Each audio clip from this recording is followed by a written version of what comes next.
friends. Come read this story with me. This book is called The Little Duck. Let's see what happens.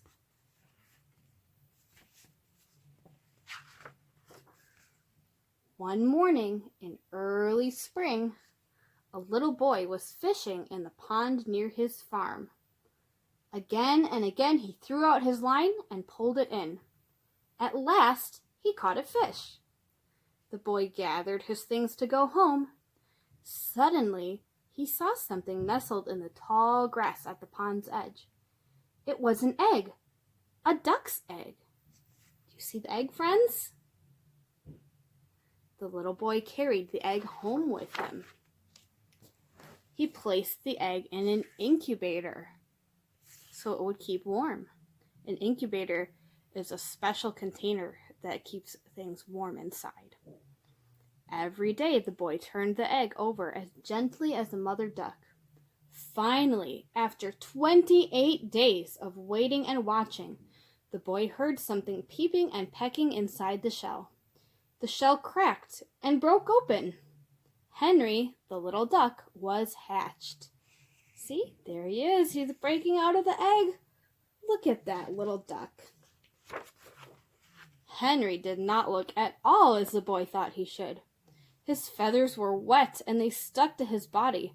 His feet were enormous. The little duck stood up on his big orange feet. He tried a few small steps. Oh, look at those big feet he has. Then he stretched his spindly wings and wiggled them as fast as he could. He began to get dry and fluffy. Getting hatched is hard work. Henry was tired. He put his head down beside his empty shell and went to sleep. When Henry woke up, his fluffy yellow down was completely dry. Now he looked like a duck. After a few days, the boy placed him in a wading pool. It was time for the little duck's first swim. Henry tried hard to paddle, but the more he paddled, the deeper he sank. Ducks cannot float without oil on their feathers. Baby ducks usually get this oil from their mother's feathers when she sits in the nest with them, but Henry's mother was an incubator. He would have to wait until his own oil glands began to work before he tried to swim again. Poor Henry, he's sinking in that pool. The little boy quickly scooped Henry up from the bottom of the pool and wrapped him in a towel. Henry was shivering and sputtering. The boy was afraid he would catch cold, so he set the hairdryer on warm and dried Henry's feathers in no time. See, look at that. He's drying the duck with a hairdryer. When the little duck was dry again, he found a cozy place to rest on the broad back of the family dog. Together, they dozed in the sunshine. See? Look, there's Henry the duck on top of the dog. Through the summer, Henry kept growing. The boy fed him cracked corn and duck mash. The more Henry ate, the bigger he grew. One day, as Henry was standing beside a puddle, his reflection showed stiff white feathers growing over his yellow down. Suddenly, Henry's voice began to do something new.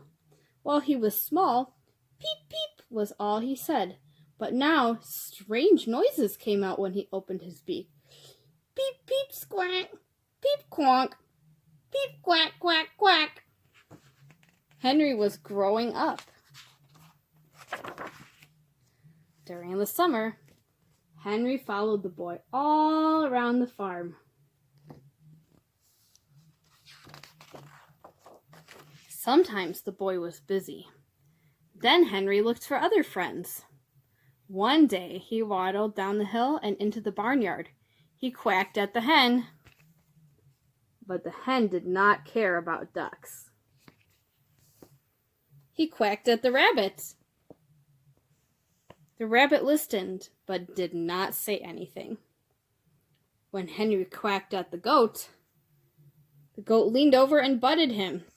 Finally, Henry went back home.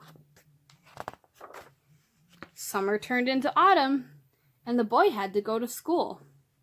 Without anyone to play with, Henry had nothing to do all day. He tried to swim in his blue plastic pool, but the pool had become too small for Henry. Look at that big duck in that pool. It's way too small for him. On weekends, the boy stayed home. Then Henry was happy. He had a playmate. And sometimes, on warm winter days when the boy was away, his grandfather would rock Henry on the porch. But Henry still seemed lonely. He needed a special friend. The little duck was almost grown up. One bright morning in early spring, Henry waddled off the porch. He was a handsome grown-up duck now, with a beautiful curled feather at the tip of his tail. Can you see that feather on his tail? See how it curls up? Henry walked straight down the hill, past the barnyard, and across the meadow. Suddenly, Henry stopped. He opened his beak and a loud quack. Before him was a wide, deep pool of water, much wider and deeper than his blue plastic pool at home. Henry had found the pond. In the middle of the pond, spreading its wings, was the first duck Henry had ever seen. Look at that duck. As fast as he could, Henry paddled out to meet the new duck. It looked almost exactly like Henry, but it did not have a special curl at the tip of its tail. See? There's Henry with his curly tail, and there's the other duck with a straight tail. The duck was a girl. She quacked at Henry. Henry found his special friend at last. Soon, Henry and his friend had an egg of their own, nestled in the tall grass beside the pond. The end. Good thing Henry found a friend. We'll see you later, my friends.